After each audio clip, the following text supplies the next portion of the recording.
Hey guys, it's just Adam, and today we'll be discussing the situation that Martin Gahey is in this summer, and obviously he's been linked with a move away from Crystal Palace, and Crystal Palace at the moment look like they're going to lose that manager who's gave them so much success. But we're going to focus on Martin Gahey, what he brings to the team, what clubs could be linked to him, and what his situation's like, and we'll summarise it for you. And I hope you can get a better picture by the end of this video.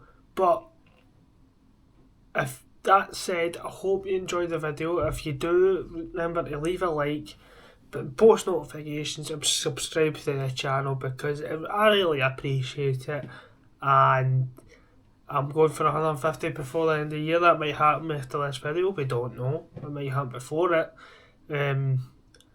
This will probably be released on the 27th of December, so I hope you have a great day, and let's get into the video. So guys, obviously it was very, very evident that Mark Gahey was going to join Liverpool in the summer, and obviously we knew as fans that it might happen, and it was Fabrizio Romano, David Ornstein, they were all reporting, it was all over Sky News that he completed his medical at Liverpool, but a bit of paperwork and or something like that, I think Stephen Glasner blocked the move, and if it had, because they didn't have a direct replacement in time, and he says that he was going to leave if it went through.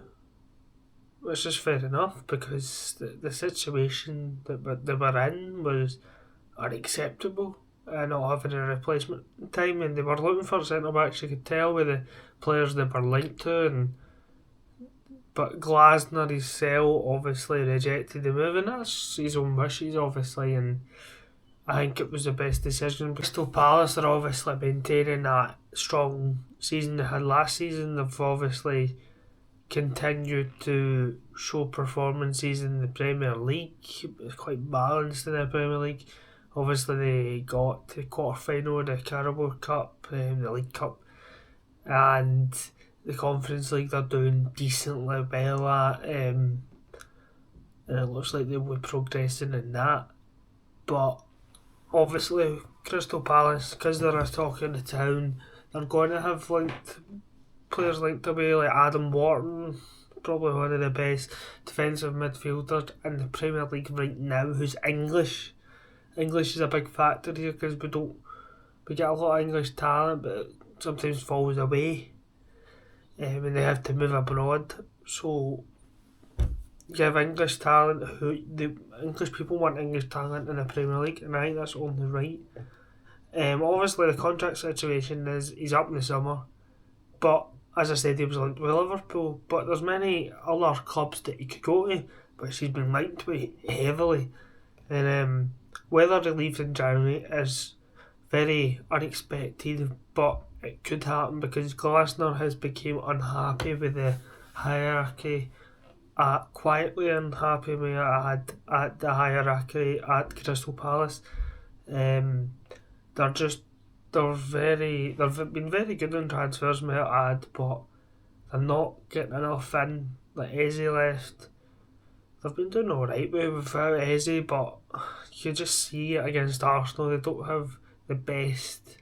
They don't have that kind of Eze. They need to be signing the next Eze, the next Mark Gahey, so they can progress.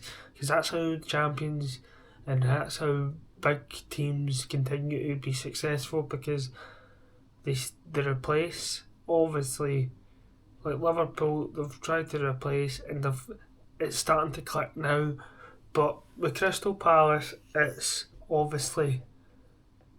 just about finding that rhythm in the transfer market. Obviously, as I keep saying obviously, but it's Glasner clearly sees that that's not been the case, and obviously might look at a move away, but if this happens in January, I think he'll leave. But then I don't think he wants to leave in bad terms because he's won the club the first 2 trophies it's ever won. Places he could kind of go. He's been linked with Chelsea multiple times. because they're a bit too strong, but it could be doing them a bit better. I'm just going to put that out there. Obviously, Real Madrid is... It's unlikely, but they have been linked to him a lot. Barcelona linked to him a lot as well. That's happened. It's been in numerous Sky reports actually that Barcelona have been linked to him. Bayern Munich, this looks like a likely destination because they have been quite good at poaching. They have good relationship with Crystal Palace over Olise, and they've been just a good club at picking up talent like that. They'll pick them up, make them into something, and then they'll sell them on, or they'll keep them. Liverpool, I think that's obvious. That is very obvious that they will go back in for them, whether they get them, because Konate has been an absolute bombshell this season, so it's whether they get them or not. Hopefully they do, because, as I said, English teams getting English talent hammered. But then I think Tottenham might be a surprise package in this, because they are in need of a centre back, because Romero and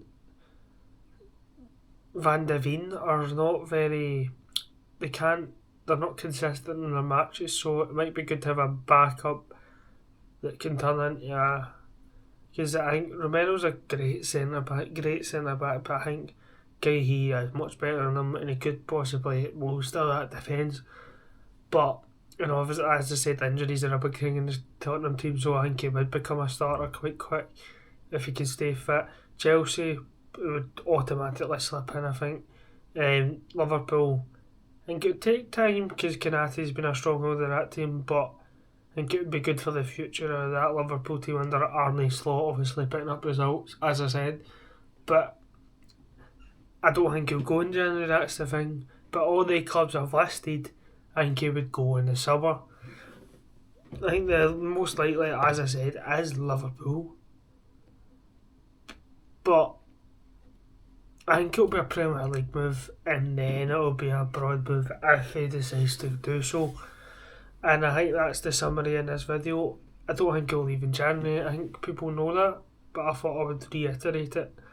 And obviously I think he'll leave in the summer to one of the 6 or 7 teams. Obviously it's been a very difficult year for him himself, because he's been showing the media's attention because he's English and he's doing very well, so it's just probably been hard for him, and Glasner obviously not getting what he's wanted, but it's just one of the things in football. But if you enjoyed this kind of content, guys, remember to leave a like, post notifications, and subscribe to the channel as we go for that goal by the end of year 150. So thanks for watching, guys. Keep smiling and have a great day.